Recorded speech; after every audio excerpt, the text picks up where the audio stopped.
Miq të Piskut, ju përshëndes.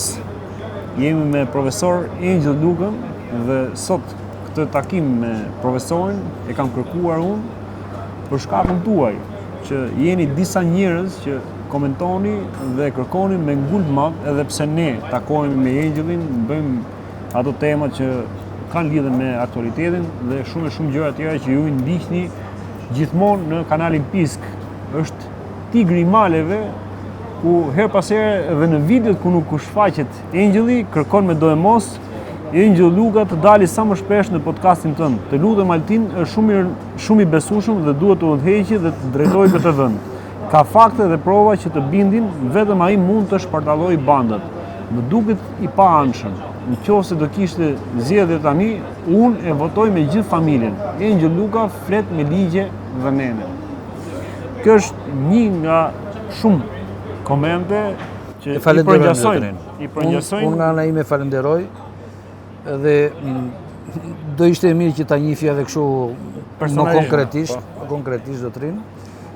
Gjithsesi unë e di që janë të shumtë ata që bëjnë komente dashamirëse ndaj meje.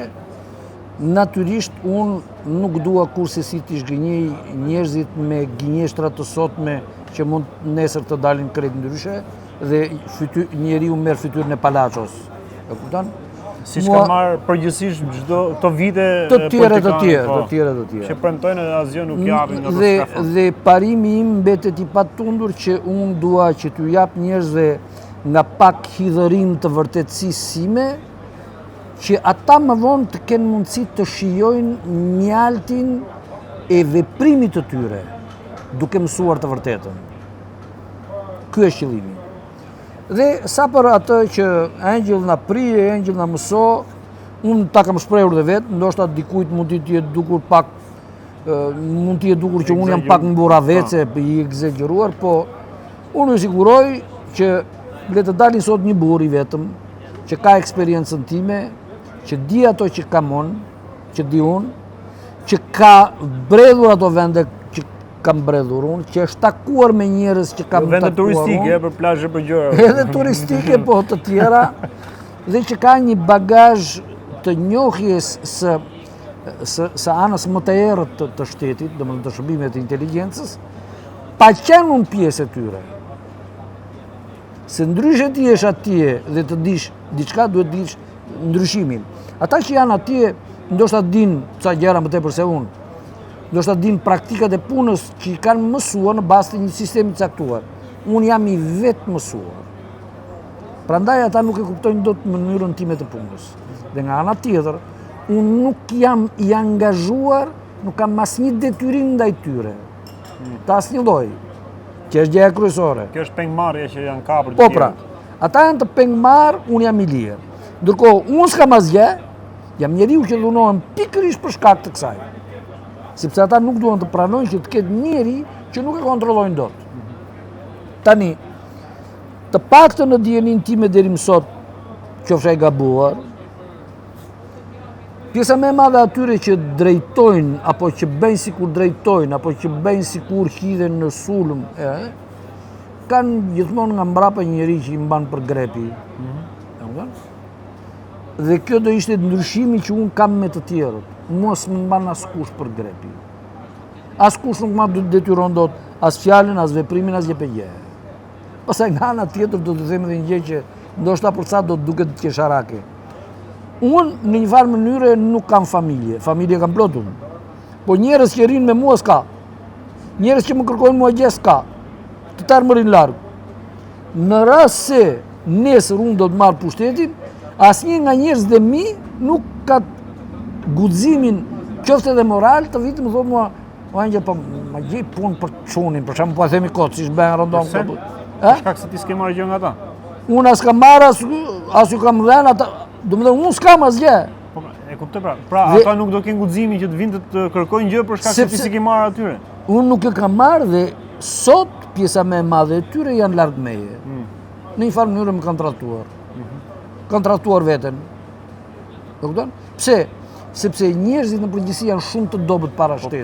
Prap kjo deri diku ty të më thoj në mënyrë indirekte të kanë ndihmuar se në këtë formë ti ke vepruar më mirë kundër këtyre. Tjetër, po ti kishe hapur do kishe edhe ato dëmtuar. Po, ndoshta nuk do dëmtonin ty, por do të dëmtonin indirekte nga ata. Në një mënyrë apo në një tjetër, qenia bashk do na dëmton të dyja palët.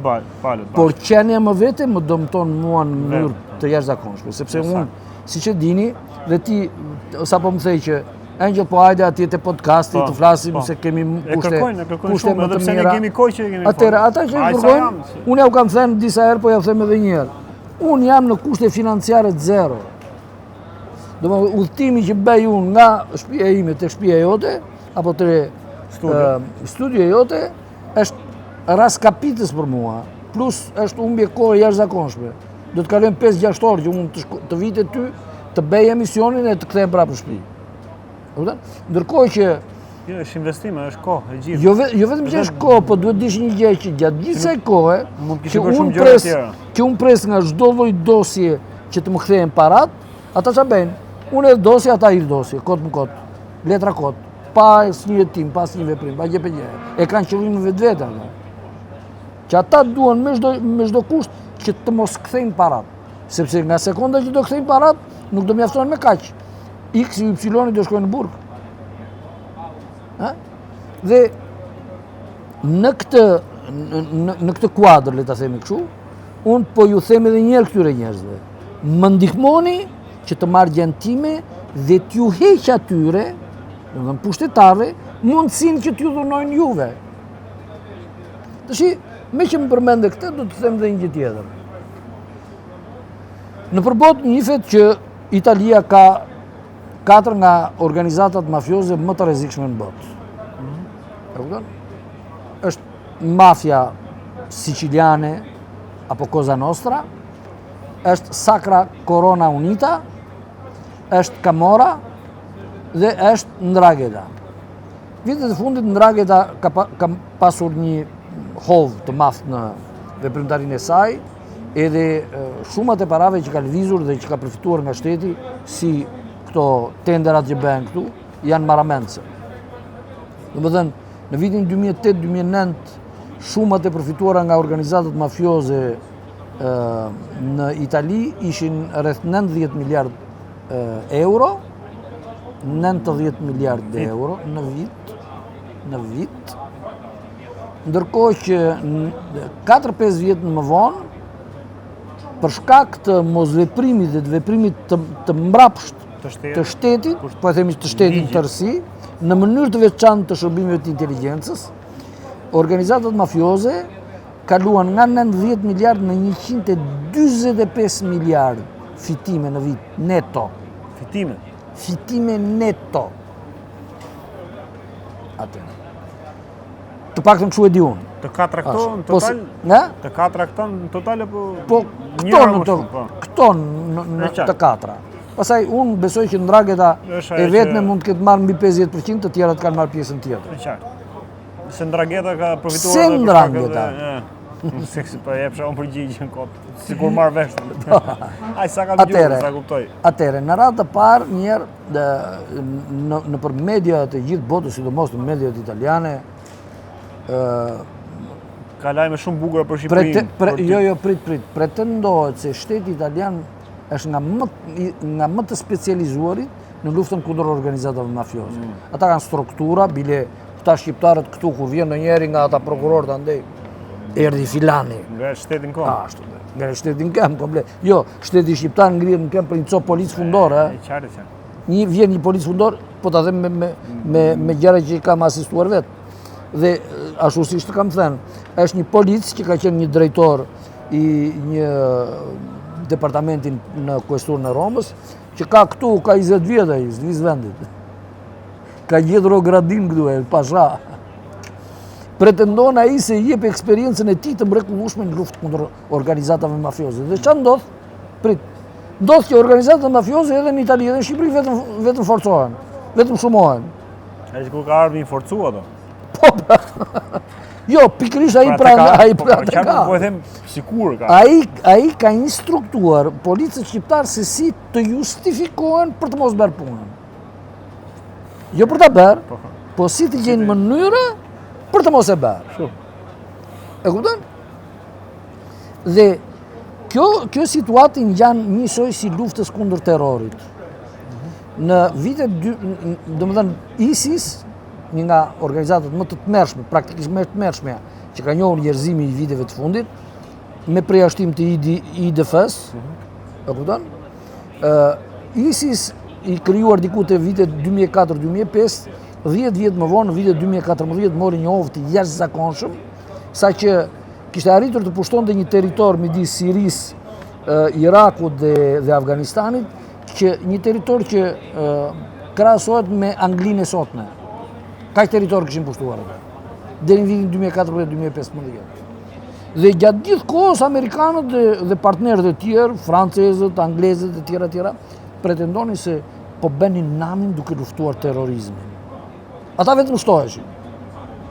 Ata vetëm vazhdonin pushtonin akoma më shumë. Kishin para të madhe në dorë, mjete, domethënë automjete. Të reja akull. Me mitrolozë të montuar sipër gjithçka. Ditën që në këto zona u futën forcat revolucionare të Iranit, garda revolucionare, Hezbollahu, libanes dhe sidomos rusët me armatimet e rënda, sidomos me aviacionin, për 2 vjet ISIS mbaroi që ekzistuar. Pse kështu? E thjesht fare. Sepse këta bën luftë, ndërsa ata vetëm i ndihmonin. Ata bënin sikur bënin luftë. Dhe sot del Trump e thot e mposht ISIS. Jo, s'mposht dhe jeti. Ti u idhërove pse u mposht ISIS. Tani, le të kalojmë në pjesën e mafjas. Ndrangheta, si të kthehemi ke Irani prapë, po, Ndrangheta është një organizat tipike mafioze me shtrirje sot gati në gjithë botën, sidomos në Perëndim, e forcuar, më dëgjo mirë, në mënyrë të veçantë nga kontaktet e policisë franceze dhe të karabinjerisë italiane. Unë personat që kanë ndikuar në këtë kthes të madhe, apo domethënë në këtë hovë që mori Ndrangheta, mund t'ja u thosha edhe me emra. Se kush ka qenë personat të cilët policia franceze dhe karabinjeria italiane, ROS, reparti per le operazioni speciali, kështu quhet, ROS, repartit për operacionet speciale, që kanë qenë dhe këtu për trajnimin e këtyre tanëve, kanë qenë personat që kanë ndikuar drejt për drejt në rritjen e Ndranghetas. Sepse ata donin natyrisht të krijonin një sistem të avancuar për të shtenë në dorë personat veçantë dhe për t'i futur në organizatat mafioze, me qëllim që t'i benin pisë dhe t'i keq përdonin, se kështu i bie tamam. Dhe kjo ju dha dorë organizatave mafioze që të shantazhonin shtetin dhe të përfitonin maksimalisht prej tyre. Në këtë linjë, thonë këta tanët, është edhe Lalieri. Pavarësisht se Lalieri nuk e di se nga i vjen, nuk e di që është futur pikërisht te mafja me e keqe e botës. Ti e di që e kanë përmendur. Po, e kanë përmendur në lidhje me Ndrangheta. Ti mendon se ai nuk e di? Unë nuk besoj që ai e di që ka të bëj me të vërtet me një strukturë mafioze jashtëzakonisht të specializuar për ta vënë Shqipërinë në këmbë. Por ai natyrisht ka përfituar. Nuk e menduar që apo se këtu janë italianët, miqtan italian. Se ashtu e ka lexuar librat. Se ashtu e ka lexuar te librat. Ashtu e ka thënë edhe ai tjetri. Ai gjati fare. Dhe ne këtu jemi para prokurorisë, që kemi thënë edhe këta nuk e din që janë duke i shërbyer anës më të keqe të Shqipërisë dhe të njerëzimit.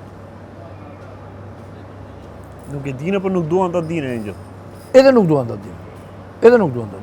Domethënë, Se i pëlqen këta, edhe kjo gjë. e pra, sepse shijon. këta shikojnë vetëm anën e përfitimit dhe nuk, domethënë këta janë njerëz më pa përgjegjshëm që ekzistojnë. Domethënë, jo vetëm këta. Këta kam thënë, këta shumë më pak se ata. Domethënë, kjo është një, le ta themi, një mentalitet i strukturuar që e bën shtetin amorf. E kupton fjalën? Po. Domethënë që e bën shtetin të jetë i pa zoti të reagojë. Domethënë këtu është mentaliteti që mjafton fito. Se ky se tek s'ka rëndësi fare. Nuk ka rëndësi se ti nesër me këtë që bën mund të shesësh atë dheun, siç e shet Edi Rama, mund të shesësh familjen, siç është bërë rutinë nëpër Shqipëri. E kupton? Mund të nesër pas nesër nga këto lindin grindje vllai me vllan, nene me baban, më thet tash, e kupton ti? Dhe shteti dhe shoqëria kanë shkuar në degradim të plot. Këta nuk duan të dinë fare ardhiçun. Mjafton vjet dikush i thot, jepi një vendim kundër Altinit dhe ai tak. Pse? Sepse këta dinë dhe këtë tjetrën që konkretisht unë marr tash një vendim që s'më pëlqen, që është kundra ligjit nga një prokuror këtu. Normalisht unë e çoj në gjykat, në shkallën e parë. Shkalla e parë përsëri merr në mbrojtje vendimin që ka dhënë prokurori dhe që është i kundërligjshëm. Unë e ankimoj, shkoj në shkallë të dytë. Dhe në shkallë të dytë, kush del? Del Arburçela, që është kallëzuar prej 9 muajsh. Del Fuat Vjerdha që ka vjedhur 400.000 euro, ka marrë pjesë direkte. Mbaruam me shkallën e dytë. Do vemi në spak, kush del? Del Orzdado. Orzdado. Do njeriu që nuk di të bëj asnjë lloj hetimi. Apo hetimin ndaj Erjon Velijes e qau. E qau në mënyrë të atill që tash do qaj veten. E kupton? E mban mend që në sekondën e parë, çfarë kam thënë unë, që nga këta të dy, një zot e di kush është më i korruptuar. Atë kam thënë kështu. Ashtu dhe. Po qarkullojnë lajme që sikur Erjon Velia mund dali tani. Mund të lirohet Shiko, nga ky gjykimi që po bëhet. Ky nuk është vend i çudirave, ky është vend i marrëzirave. Shkallë tjetër komplet. Nuk është vend i çudirave ky. Ky është vend i marrëzirave, këtu çdo gjë do të. Tash ti kam dëgjuar që dje nga gjyqi për Monika Kryemadhin me temën më thot tash, do të vendoset 7 vjet burg për temën e Monika Kryemadhit, po s'do bëj asnjë ditë burg se do të kaloj në shërbim prove. Ç'do të thotë?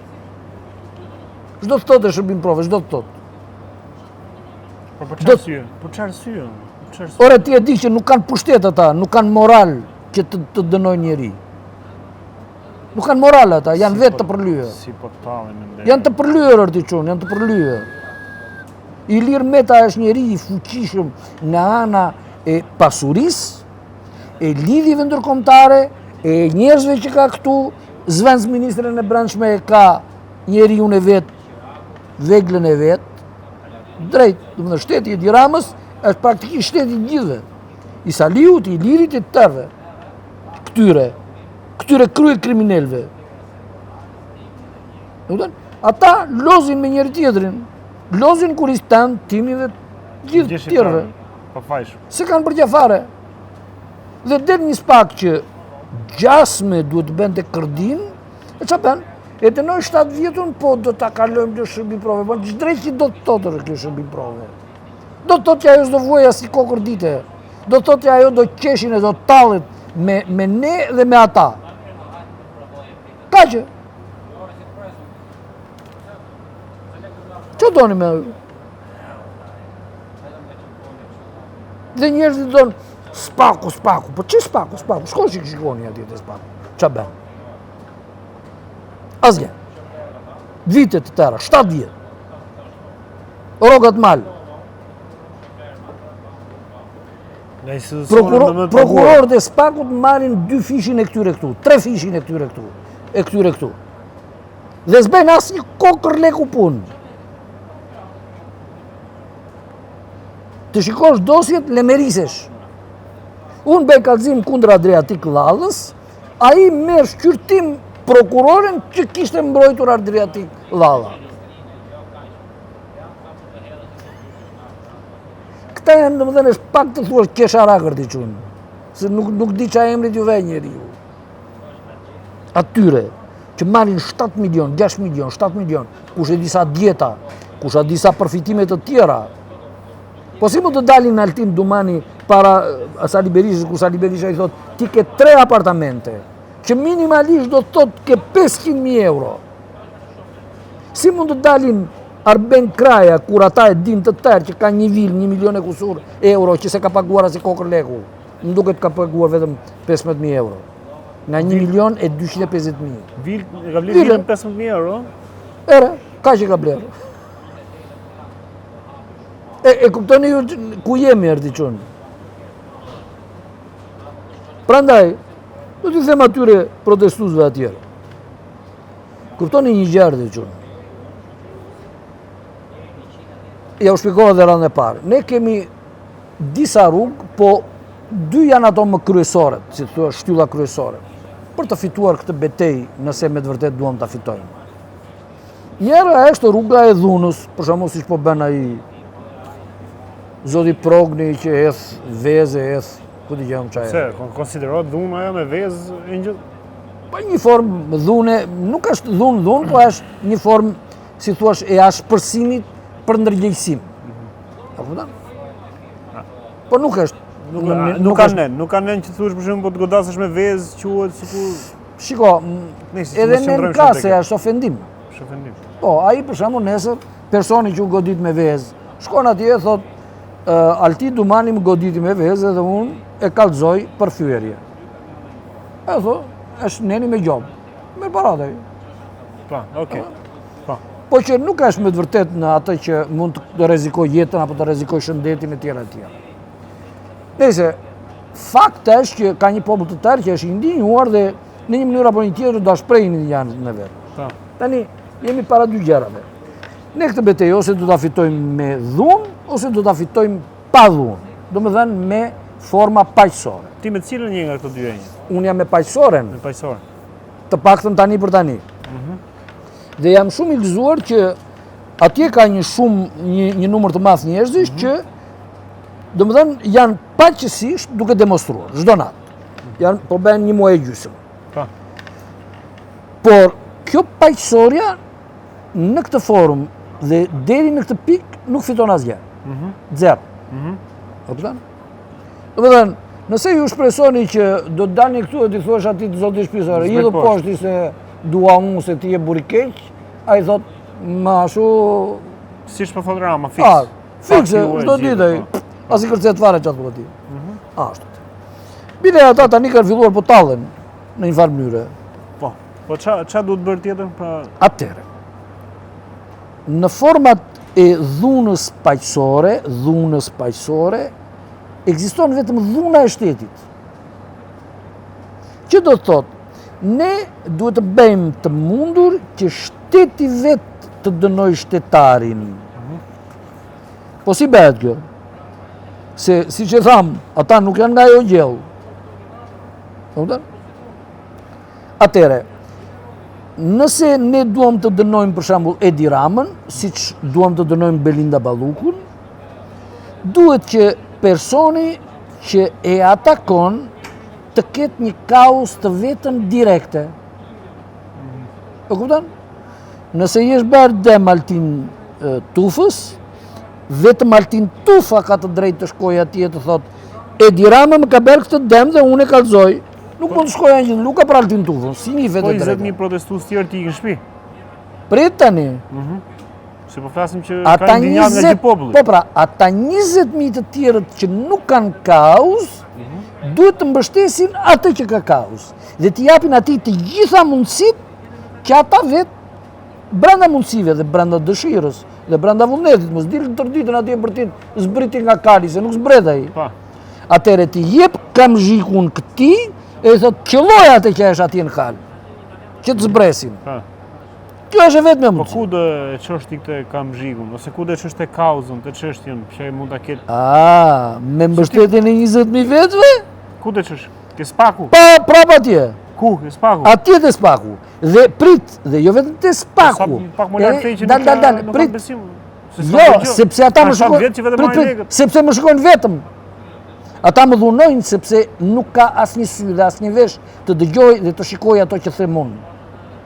Pra, ata 20.000 vet, apo ata 200.000 vet, do të shkojnë për ditë atje te Klani, te Top Channel-i, do shkojnë atje te gazetarët e Spakut dhe t'i thoni hapni ekranet dhe dëgjojmë çka thot ky zotëria dhe hapni çka ato shkresat. Ka ndodhur kemi në vend botës se teksa po e shpjegon, po e imagjinoj, po e bëjmë ilustrim gjithë në kokë. Nuk ka ndodhur. Që të ke për shembull një vend botës që Nuk po ka shkosh ndodhur, media. dëgjoj Kjo është shumë këtu- interesante kjo dëgjoj që thoni. Po këtu- kesh një grup 200 vetash, 500 vetash, shkosh te një media për shembull, Po bashkë pra. me ty për shembull, Po në pra. rastin tënd që ke ti. Po pra, Shkosh atje dhe bësh Pore, mos që ajo pore.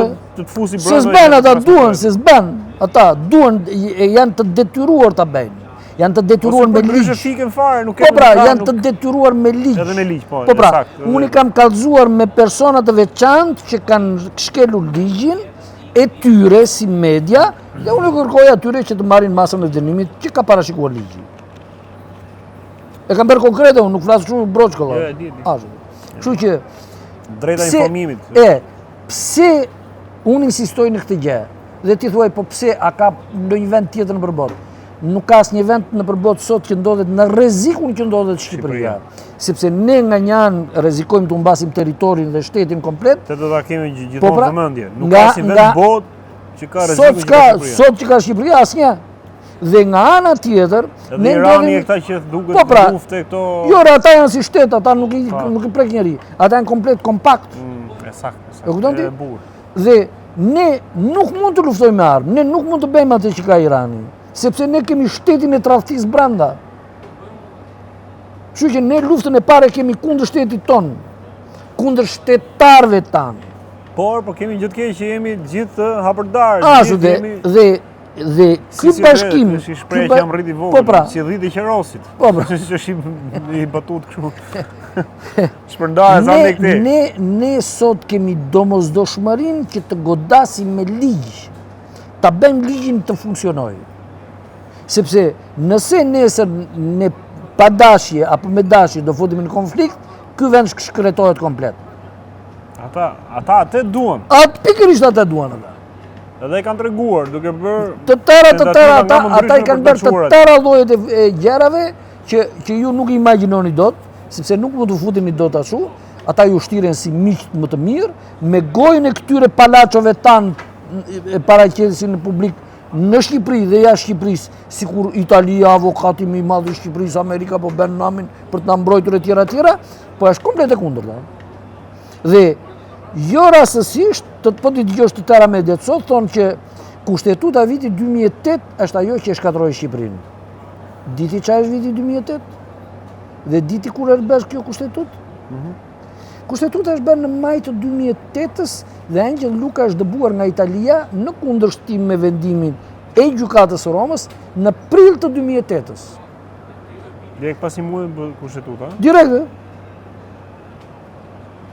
Direkt në atë kohë, unë e dinjen që Ilir Meta ishte aseti i italianëve, bile jo i italianëve, i mafjas italiane. Së bashku me ca persona të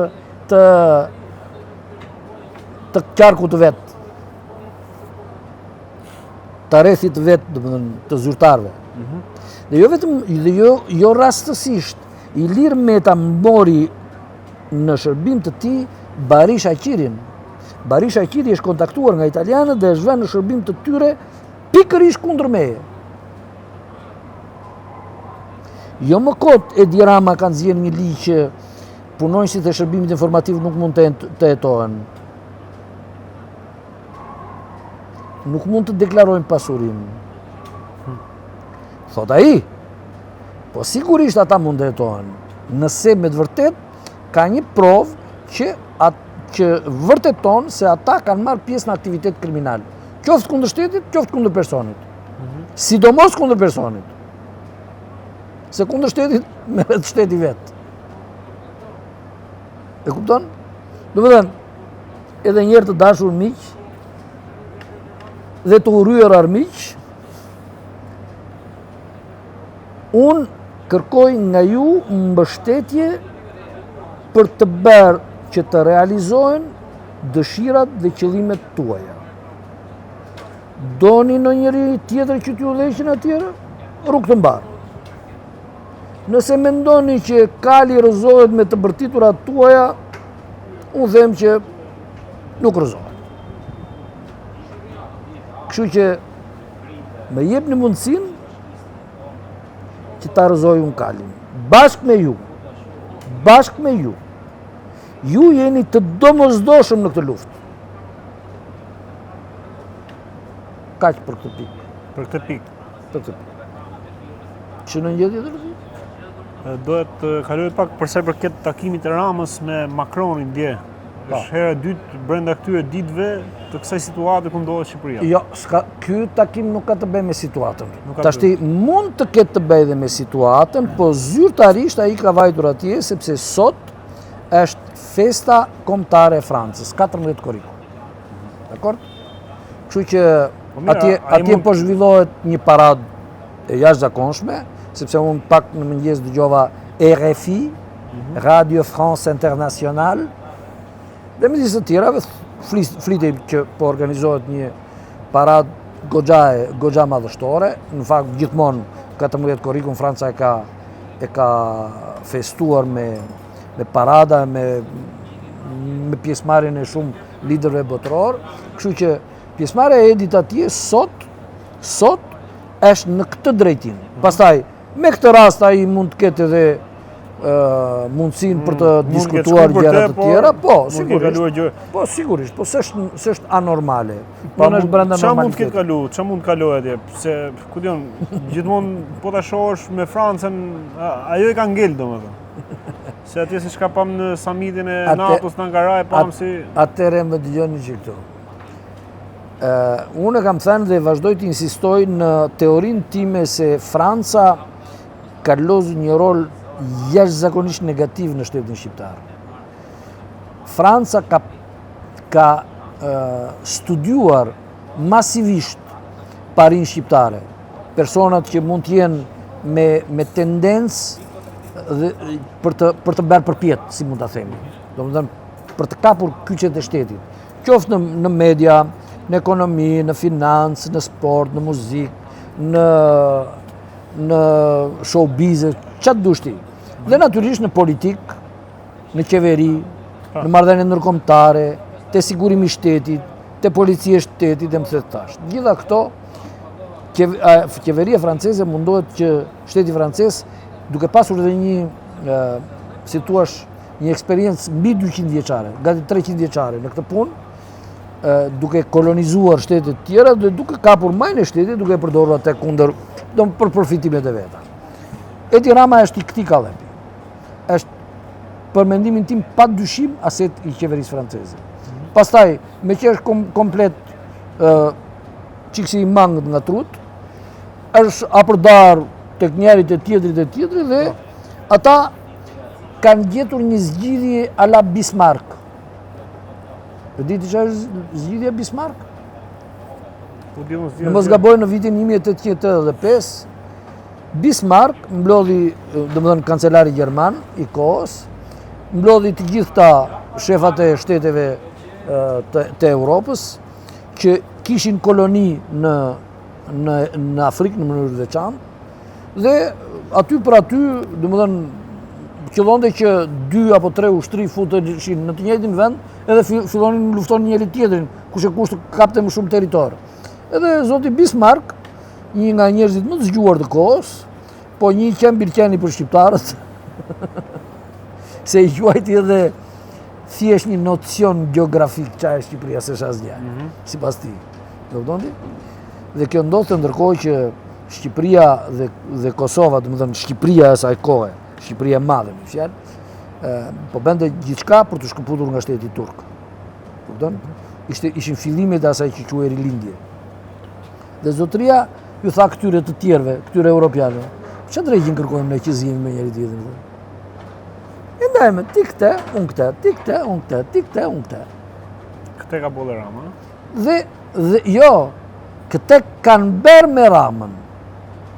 Me që këtë debili punon me italianët, me britanikët, me izraelitët, me Izraelin, me Amerikën, me tjetrin, atëre, ata janë mbledhur me njëri tjetrin, ati e të samitrat e NATO, ose të samitrat e Bruxelles, të kanë thënë, po ne pse të zihemi për të luftojmë me njëri tjetrin për të marrë Shqipërinë? Ti merë Vlorë, unë marrë Durrësin, ti merë Shëngjinin, unë po marrë Dukagjinin, ti merë Korçën, unë po marrë Gjirokastërën, e kështu me radhë. Kupton ti?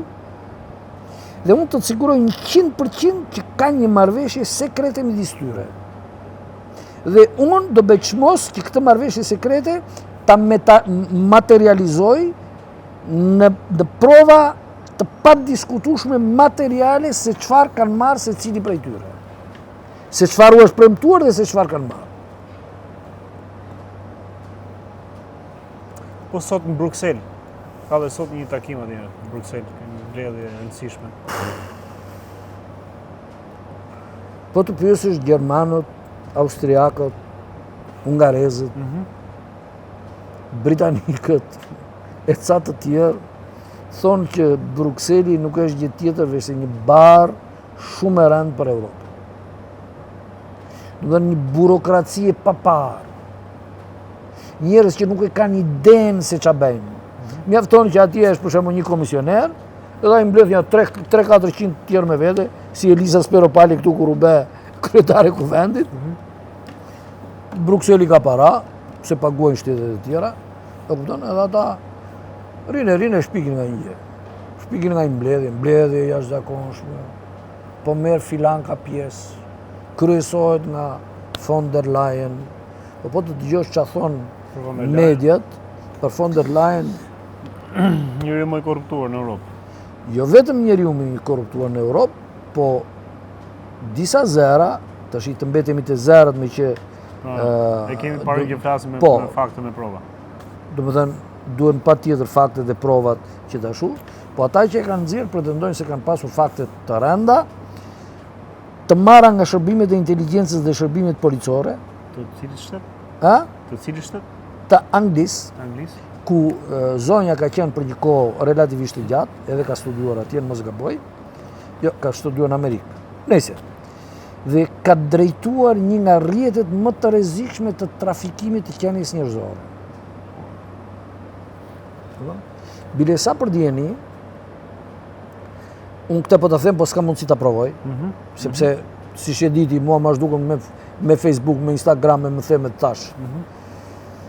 Unë para 10 vjetësh, në kohën kur plasi lufta në Siri dhe sirianët vërshuan jashtë vendit të tyre për shkak të rrezikut të drejt për drejt që kishin për jetën e tyre, një pjesë e tyre shkuan në Turqi, pjesa më e madhe, në Jordani, dhe një pjesë tjetër vërshuan drejt Europës, ku në pjesën më të madhe përfunduan në Gjermani. Në Gjermani, rreth vitit 2014-2015, mos gaboj, mungonin nga regjistrat e emigrantëve, dëgjoj mirë, 140.000 qenie njerëzore. 140.000? 140.000. Unë do thosha më tepër, po s'më mban të them, si që të thash, që nuk më mban të them sa kohë që nuk ka prova as nga ana ime, jo, as nga ana e tyre që e kanë ngritur këtë problem.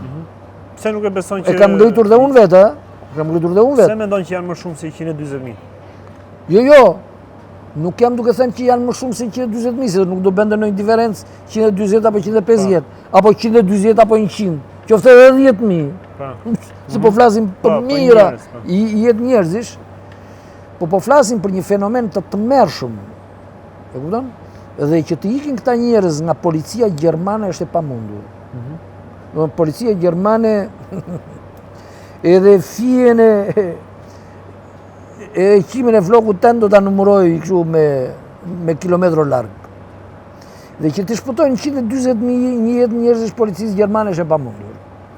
Po që si e sheh që mund të ketë ndodhur kjo gjë? që kanë marrë pjesë vetë në trafikim. Dhe me shumë dyshime të rënda nga ana ime, që ky trafikim ka qenë trafikim organesh. Po, ku kanë shkuar e njëtë? Po çka kanë shërbyer? Kujt i kanë shërbyer? Kush e ka iniciuar? Spitalet gjermane jo më kot kërkonin personel nga e gjithë bota. Pse? Personel mjekësorë të qunë. Po? Që të menin veshkën e filanit e ta vinin dy. Të menin zemrën e një fëmije 2 vjeçë dhe e jepnin një tjetëri. Që kujton ty? Kam dëgjuar zëra lokal, jo zyrtare, për këtë temë që po thua që edhe në Shqipëri çdo vit rritet numri i fëmijëve shqiptar që trafikohen. A ke ndonjë informacion? Nuk kam në një informacion, por nuk do të çuditesh as pak. Farë. Bile... Ma të rritur dhe numri, thonë. Bile, dëgjën që... Por shteti shqiptar, dëgjën ose instancat përkatëse nuk bën hetime... Atëre, më dëgjën që këtu, nga policia shqiptare mos prit hetime. Të këtij lloji jo. Sepse ata e din të sigurt që nëse ka një veprimtari të tillë, nuk e bën dot një njeri i rrugës. Duhet një organizat që ta bëjë. Dhe ta kam thënë 100 herë që... Është ndaluar kjo Angel? Jo, s'ka pse të jetë temë ndaluar. Temë ndaluar në kuptimin që policia, prokuroria, këto instancat atëre jam duke të pamundur ta prekin ose Jo, nuk e kanë të pamundur. Dëgjojnë që këtu. Janë shumë fuqishëm se sa. Dëgjojnë që këtu. Sa ata. Policia e shtetit është organizata më e fortë që ekziston sot. Nuk diskutohet. Prokuroria është një institucioni më i fortë që ekziston sot. Jo s'pak jo, po.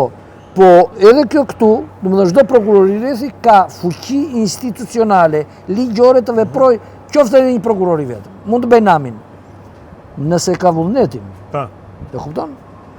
Po ndërsa do thuash ti po ata e ndjejnë veten të rrezikuar. Sigurisht e ndjejnë veten të rrezikuar se nëse deri dje ka marr ai 5000 lekë rushfet nga një tjetër, ajo organizata kriminale që është pjellë e shtetit, të siguroj unë, e di këtë.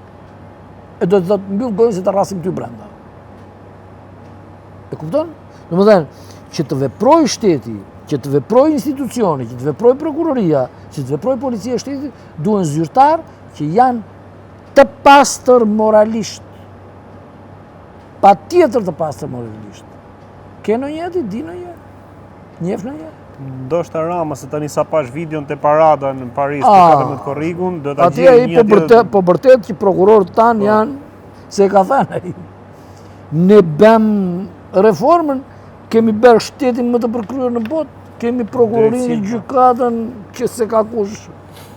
Tani për ta mbyll, kalim pak tek Irani, meqense cekëm pak kështu situata midis Iranit dhe Amerikës ose Izraelit mbrapa Amerikës. Si është, ka dalë edhe ai, më duket shumë i frikshëm fytyra e tij kur del ai me atë qëndrimin e vet ai generali. Tash ti nuk ke asnjë arsye për të pasur frikë me. Jo, e shoh, e lexoj si shumë i frikshëm në kuptimin. Atëre ato nuk bën mbrapa. Me këtë formë. Po as nuk diskutohet ajo. Ata nuk kanë bërë. Ata nuk kanë bërë mbrapa kur gjithë bota ishte kundër tyre. Kur ishin si ai janë gjitha ai. Po pjesë dërmuese atyre që janë në krye të shtetit, në krye të institucioneve, në krye të ushtrisë. Çfarë bën ti kaq? Tash mos e bëni budallën se më fal se po flas kështu. Irani ka qenë perandori, nuk lindi sot. Dhe një perandori nuk bëhet kot. Po si imagjino çfarë pikë kemi ardhur që Trumpi para një javë tha janë llum i botës. Po merremi me interpretime kot. Irani është një shtet i konsoliduar nga gjitha pikpamjet. Ka qenë vite të tëra. Dhe praktikisht unë do merrem vetëm me Shqipërinë. Nuk di unë vetë nuk di që Irani ti ketë bërë ndonjë të keqe Shqipërisë. Diti historikisht. Vetëm ajo që dolën të dhënat e iranianët e... Lere ato, këto janë që kur Edi Rama ju oth atyre në zonë, më dhe nështë ka qenë rjedhoj tjetër ajo. Unë po them kështu historikisht diti? Jo. Dhe me sa di unë, as me fqinjit e tjera ata nuk kanë pasur konflikte, përveç se me Saddam Husseinin, domethënë me Irakun, në kohën që Amerika e përdorte Saddam Husseinin kundër Iranit. Dhe Irani ka humbur 800.000 njerëzish në atë luftë. E kupton? Në 10 vjet luftë. Tani ti e shikon këtë fytyrën si të frikshme. Ti jesh i sigurt që ata kërkojnë t'i vënë lemerin armiqve të tyre, sepse ata kanë pësuar lemerin. Atyre vetëm ditën e parë të sulmit ju anë vrarë 160 fëmijë të moshës nga 5 deri në 12 vjeç. Me një raketë të lëshuar nga amerikanët. Qëllimisht për të vrarë fëmijët. Ka qenë qëllim? 100% e qëllim. Për të vrarë fëmijët. Sepse këta fëmijë ishin të tërë fëmijët e oficerëve të lartë të gardës revolucionare. Fëmijët atyre? Po. Kështu që ti mos prit gjep tjetër prej atyre. Qa do beje ti po të zvrisin fëmijët lartë qoftë? Do jetja dije ti për njëri të gjallë në këtë botë? Ata janë në të drejtën e Zotit që të veprojnë ashtu si shpo veprojnë, sepse ata janë lënduar atje ku s'mban me. Mos përfshi këtu faktin që ata këtë ditën e parë vranë udhëheqësin e tyre shpirtëror, që për shumë popujt të botës është shumë e rëndësishme, po ti merr vetëm atë që ata janë të cënuar në gjakun dhe në shpirtin e tyre, sepse ju kanë vrarë fëmijë. Në mënyrë të qëllimshme.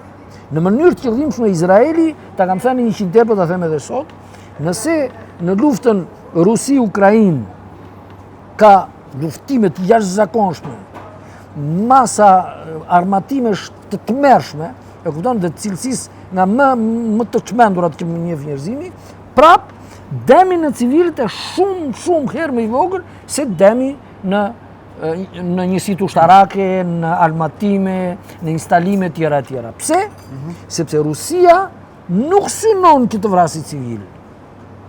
Ndryshe nga Izraeli që synon pikërisht të vrasë civil. Po për çfarë sy e bëjnë të që vrasin fëmijët?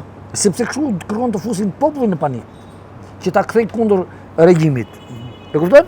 Mirë, këta nuk e shprehin asnjëherë në retorikën e vet që ne po sulmojmë Izraelin ose Amerikën për shkak se na kanë bërë këtë gjë, por jo, shprehin atë Hormuzit, ata shiko këtu. Duan ne kontrollojnë këta. Ngushtia e Hormuzit është fakti konkret. Po. E kupton? Se ngushtia e Hormuzit praktikisht është edhe arsyeja pse po bëhet e gjithë kjo luftë. Domethënë, Amerika kërkon patjetër ta kontrollojë këtë zonë, Izraeli kërkon ta kontrollojë këtë zonë, sepse natyrisht është zonë me përfitim maksimal financiar dhe për pasuri të tjera. Siç e di gjithë bota që 20% e gjithë tregtisë së botës kalon aty. E kupton? Për më tepër për naftën, që është e domosdoshme për shumë gjëra sot. Dhe këta janë në të drejtën e tyre që të kontrollojnë këtë pjesë të vendit të tyre. Pse duhet ta kontrollojë Amerika? Pse duhet të kontrollojë Izraeli që s'ka fare lidhje aty? S'ka tokë Izraeli. Izraeli s'ka tokë as aty ku është. Po pra, s'ka as aty ku është, po unë po them në këtë pjesë. Domethënë, këtu ka Irani që ka pjesën lindore dhe Iraku, Arabia Saudite, Emiratet e Bashkuara Arabe, Bahreini, Katari, më tash. Këto janë të vetët vende që duhet të pretendojnë, që të marrin një farë tarife, ose edhe të mos marrin fare, po që të mos kenë të tjerë që diktojnë aty. Që kërkon Amerika aty? Që kërkon Amerika aty? Pa shkoj një në Amerikë, futu aty. Të lenë ata? Jo. Që që ata nga pikpamja ushtarake dhe nga pikpamja interesit ekonomik, kanë të drejtën të bëjnë atë që bëjnë. Si e shef situatën e një? Midis tyre. Tani unë në mos pati lloj paqe, disa marrëveshje që na ushitën në Evropë nuk ekziston. Mos shpresoj që të ketë paqe sa kohë që ka Izrael. Izraeli është nxitës luftësh i parreshtur. Dhe sa kohë që Izraeli ka edhe 2 senatorë apo 3 ashtu, në fakt ka gjithë shtetin amerikan me vete, akoma Izraeli do bëj njerën për t'i futur të tërë në grindje. E kupton? Dhe unë kam përshtypjen që ata pak nga pak kanë filluar të distancojnë, kanë filluar të kuptojnë se nuk është në interesin e tyre të jenë me Izraelin, as me Amerikën. Nga momenti që Irani tregoi se ka forcë të godas, edhe Amerikën vetë, ti je i sigurt se këta të tjerë do heqin, më fal për shprehjen, me nderën më janë. Si ka mundësi që vetëm Spanja i ka dalë kundër këtyre, edhe Trumpi prapë reagoi keq, domethënë edhe për liderin e Spanjës. Nuk është vetëm Spanja, mos i që ka ngatroni dalë kështu. gjërat, po ata kanë dalë drejt për drejt të Drejt për hapur. drejt, po, bravo. Po ti je i sigurt që në Parlamentin Evropian, në njësitë ushtarake të Europës, qoftë të Francës, të Gjermanisë e tjera, ka njerëz që kërkojnë me ngulm që të vjen barjera ndaj shtetit izraelit. Kupton? Ti mbase, nuk e di ta kam thënë apo jo, para një 2-3 muajsh Italia vet prishi marrëdhënien ushtarake me Izraelin, e prishi komplet. Në një marrëdhënie ushtarake që fillonte që nga viti 2005, mos gaboj, 2005-2006, ku Izraeli kishte instaluar brenda territorit italian njësitë e tij të avancuara të Mossadit. Mjesht trajnë për to. Po pra, dhe jo, po ishte gjithmonë Amerika nga mbrapa. Amerika atyre është Dhe në dijenin time, që s'mund ta vërtetoj sot për sot, përveç se kanë pasur një marrëveshje të këtij lloji, ku këta 200 agentë të Mossadit kishin autoritet, domethënë kishin leje të vepronin në çdo vend të Europës, ata kanë pasur edhe njësi speciale që mbronte struktura jashtëzakonisht të specializuara të Al-Qaedes. I mbronte, jo i sulmonte. Dhe kështu kontrollonin gjithë shtetin italian për atë pjesë, për atë drejtim. Resh? Sot Europa ka filluar të kuptojë që nuk është në linjën e duhur. Po natyrisht nga momenti i kuptimit dhe në momentin e finalizimit të një veprimi konkret ligjor të vendosur nga maja nga vetë Komisioni Evropian që të ndahet përfundimisht nga Izraeli, të mos i japin asnjë lloj ndihme dhe të kalojë edhe në veprime të tjera konkrete, siç janë, domethënë sanksione më tash, jemi akoma larg. Megjithatë, ti je i sigurt që në Europë din shumë mirë që nuk kanë asnjë interes që të jenë në luftë me Iranin. Dhe Irani praktikisht asnjë vendi të Europës nuk i ka bërë ndonjë të keqe. Po bëj një pyetje për ta mbyllur tani pyetje naive. Pra, e gjithë bota në tërësi, gjithë planeti Tokë do të ndryshojë me shembull që Shqipëria do japi shembull botës apo po ndryshoj bota do ndryshoj Shqipëria? Pra, do ndryshoj Shqipëria që ndryshoj gjithë bota apo do ndryshoj gjithë bota që ndryshoj Shqipëria? Shiko, juve do të duket qesharake dhe jo vetëm ju duket qesharake, po... Edhe pyetja ime duket pak kështu... Jo, s'ka gjë. Prandaj thash... Ka të gjithë këta ata ashtu quajtur analistë me shumë emër, s'po i përmend me emër unë tani, thonë që më çfarë është një Shqipëri një pikë kështu, jep fare pa rëndësi. Kot mundohen t'i japin në rëndësi. Ndonjëherë këta kanë në drejtimin që Edi Rama s'është askushi, si i pari i Shqipërisë, domethënë si kreu i qeverisë, por e thonë edhe për shkaqe të tjera. Edhe për faktin që sot Shqipëria vlon në drejtimin që kërkon të zhduket korrupsioni në këtë vend. Po korrupsioni në këtë vend nuk mund të zhduket pa u zhdukur dhe ai i Europës, ose pa u goditur fort ai i Europës dhe ai i Amerikës. Pra do të ndryshojë Europa dhe bota, pastaj Shqipëria. Jo, ndryshon Shqipëria. Po këtë s'mund ta bëjnë ata që se dinë se çfarë është korrupsioni në Europë. Nuk e dinë çfarë janë lidhjet e vërteta midis hyrja. Po pra, midis Edi Ramës dhe atyre. Ata të tërë kanë pjesë në këto pasuri që ju shikoni këtu. Në këto kullat, në këto rezortet, në këto të Sazanit, të Zvërnesit, të tërë kanë pjesë. Si ka mundësi që s'ka ardhur akoma kjo ambasador i ri amerikan, ky generali domethënë që s'ka ardhur akoma në detyrë në Shqipëri? Po kur të vit pyeteni.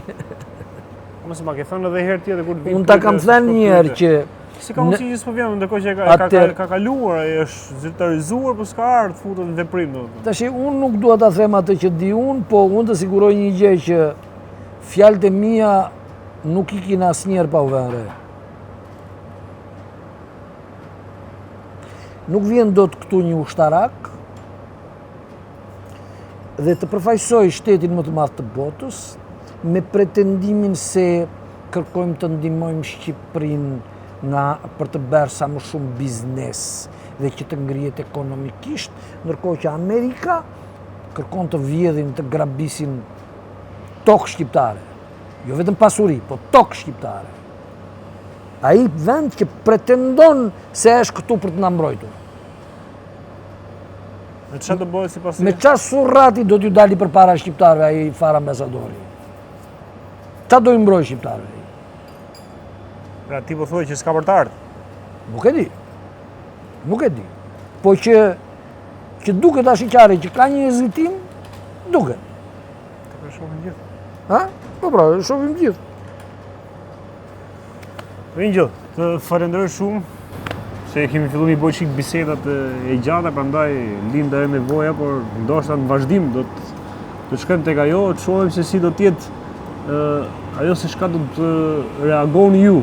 Ju keni qenë gjithmonë suportues, mbështetës dhe e kërkoni me dojë mos fjalën e Angelit dhe u gjej rastin që personalisht ta falenderoj që jam këtu, e dëgjoj dhe kjo është prandaj i them edhe profesor. Ka ikë rëndësia e profesorit, mësuesit që ne të dëgjojmë. Pra të kemi për ulësinë, të jemi për ulur, të dëgjojmë nga njerëzit që kanë më shumë eksperiencë, më shumë informacione, më shumë dije. Se këtu ne kuptojmë veten ku ishim, ku jemi dhe ku duhet të jemi. Këto janë pozicione shumë të rëndësishme që çdo njeri duhet t'ia kujtojë vetes. Shikoni këtu, unë nuk jam Skënderbeu. Skënderbeu ishte prijës, kishte një kala, kishte ushtar, kishte toka, ishte princëri, gjitha tokat ishin të tij. Kishte eksperiencë të jashtëzakonshme, ishte luftëtar i Zotit, ishte në moshën më të bukur. Dhe ai shkoi atje në Lezhë dhe mblodhi të gjithë prisat shqiptare dhe tha: partia ka nevojë për armë, veshmbathje dhe raki. Që thas, si se mbaj mend. Domethënë ai kërkoi armatime, kërkoi ushtar, kërkoi dhe para që të përballonte armikun. Ne sot kemi një armik, ju keni një armik, unë kam një armik, që është shteti, shtetarët. Dhe ne duam që shteti të na respektojë ne, si i respekton të gjithë, domethënë të respektojë secilin prej nesh. Unë e kam aftësinë ta bëj këtë punë. Se ka dhe i kaos konkrete. Se kam edhe në kaos konkrete. Përveç dijes edhe përvojës. Po pra, tani ju doni që të bëhet kjo punë apo jo? Doni që t'i jepni Skënderbeut, si jam unë, Saliu, po i qeni një Saliu. Doni që t'i jepni vetes mundësi konkrete për ta përballuar këtë betejë?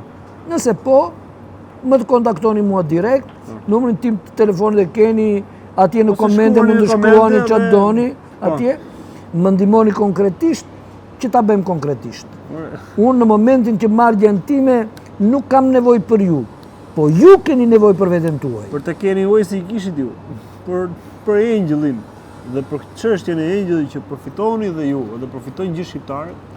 Është e vetmja mundësi që të shpëtojmë Shqipërinë.